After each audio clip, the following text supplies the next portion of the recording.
So let's get back to our top story today. Chairman Samir Shah, yesterday for you in London, was grilled by MPs as he desperately tried to defend the corporation after President Trump said that he would sue the BBC for billions over their splicing of this now seen many times January the 6th speech.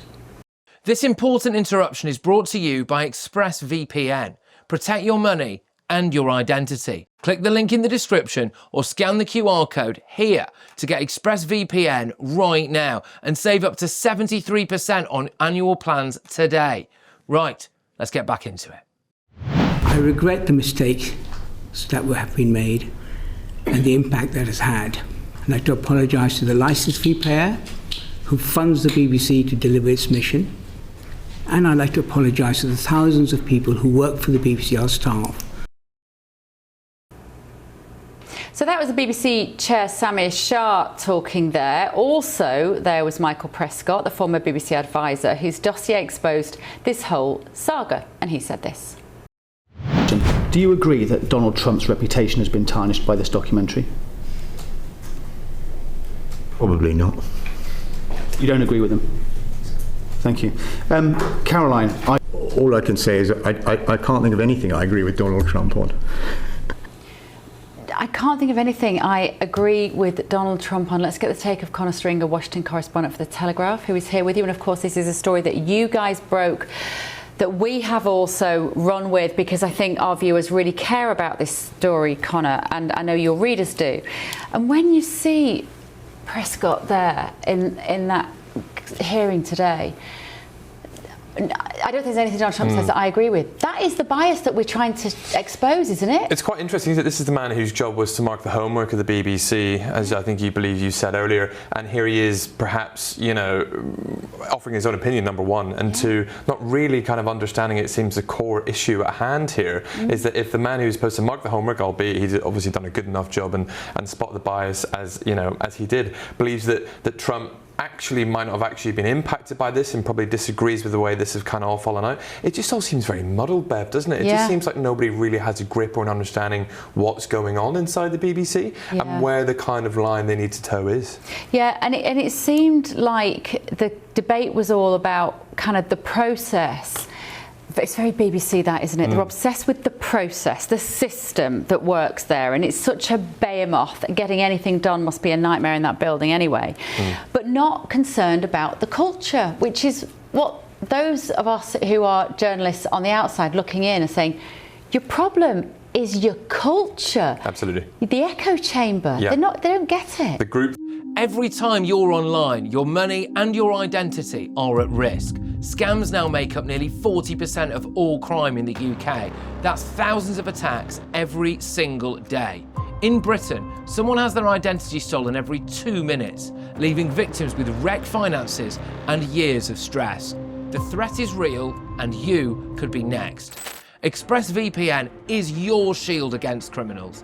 It locks down your devices, hiding your personal information and financial details from hackers, scammers, and anyone else looking to exploit you.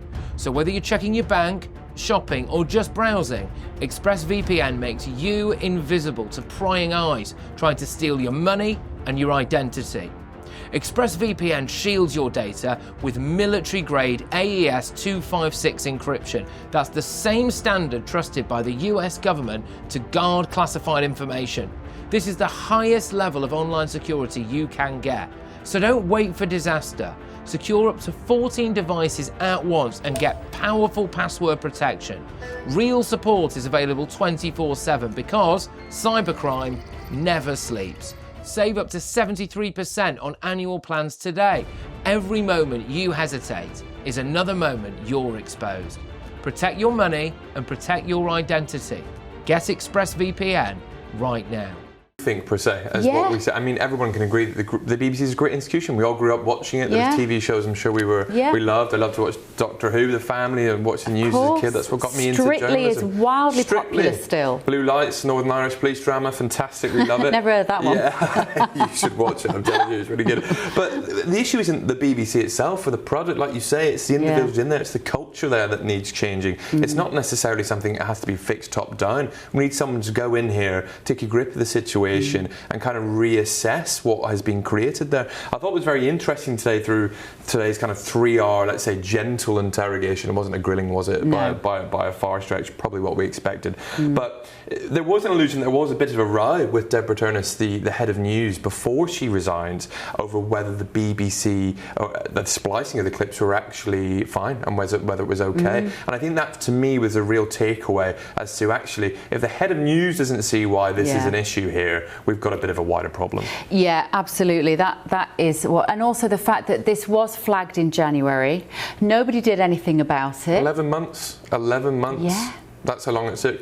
And I thought, actually, I mean, Samir, I thought his point was, I mean, it was interesting and I said relatively fair, but it's still mind-blowing, is that it's taken them 11 months to basically go back and forth and decide whether we should do something about this. And only really because they got found out. Right. That's the point, isn't it? That if Gordon Rayner, your colleague, and if the Telegraph, and if this, if people weren't shining a light on it, they would have got away with it. And I think that's the issue with the BBC on so many big topics.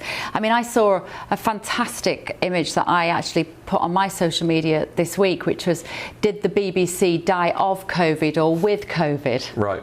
Which is just, I did not write that. I saw it and I thought, I'm having that. That is superb. Because that, for me, is when the BBC's credibility died, was during that period of time. I wasn't probably paying attention before spring 2020 as to how entrenched they were with one particular position and one perspective, and why that really matters, Connor. And it really matters. Why? Because still, for the vast majority of people in the UK, the BBC will be their one source of news. Absolutely, and it's, you know, it's a behemoth, like you say. It's massive. It's a state-funded news site read by millions of people across the world. And you're right. The issue is that the BBC has become so bureaucratic, is that it's getting tangled itself in knots and knots and knots over how to deal with this stuff, and particularly over the topics that are the most controversial, like January 6th, like COVID, for example, and they don't know where to go and where to handle these things. Yeah. Let's just remind ourselves what President Trump said when he spoke to GB News about, what was it, about 10 days ago, because obviously what will be happening now is there will be lawyers' letters and no doubt going back and forth. It's gone a little quiet. We've had the FCC here, the equivalent of Ofcom in the US, say that they are also now starting an investigation. But just let's remind ourselves how resolute President Trump was when I spoke to him just 10 days ago. Don't have to admit their guilt. It's on tape. You know, I mean, there's nothing to admit. No, I think very shortly we have a statutory period. We've notified them by writing, and I think you have to wait a week. And so that time's coming up. And after that time comes up, we'll sue them. My lawyers say for $1 billion or more. And we'll see how it all works out. But I can't imagine they could do very well in that lawsuit. What they've done is incredible. But I will say, I think I have an obligation to bring a major lawsuit against the BBC, because what they did is impossible to believe. Now, fake news was a great term, except it's not strong enough. You know, I'd like it to be stronger. You know, the word fake is one thing, but this is beyond fake. This is corrupt, what they did. When you saw that, Connor, did you get a clearer idea of why he's so angry about this? Because I thought he just seemed really hurt and a bit baffled. No, it seems to me that he takes it very personally. Yeah. And it's almost he sees it as his duty to do this. And like he mentions there, uncover how extreme and to the extent of which this has gone on. And I think there'll be individuals in the White House who will have looked at this today. Someone's job would have been to watch that, sit through 3 hours of that, and feedback as to where they stand. The lawyers, I'm sure, would have had an ear on it. So I'll be very interested to see how this lands over the next few days, and whether Trump himself has anything to say. I thought the most telling, as you say, that Mr. Shah had everyone to apologise for. He apologised to taxpayers, to viewers, to staff, but didn't apologise to the president himself. And there's one thing with Donald Trump, regardless if you like him or not, regardless of what you think of your views, you have to play to the man's characteristics. And apologising, even if through gritted teeth, is sometimes that you have to do it, and they've missed a beat there. Yeah, I think they really have. And that, what's so infuriating is, by missing that beat, not reading the room, having the arrogance to not just hold their hands up and say, we accept that there might be people out there who like President Trump, and maybe we depicted him in the wrong way. they're going to cost the licence fee payer money. That's the thing, that if they have to write a huge cheque to settle a big expensive litigation case, we are the ones paying for it. They have an obligation to try and pour oil on troubled waters. I've used that phrase before tonight. Absolutely, and I actually think more so the whole model of the BBC is at risk here. I think we're getting to the point where this has brought to the fore for the first time, and probably the last time and the most poignant time, whether we should be paying a licence fee. And the BBC model from this can change completely.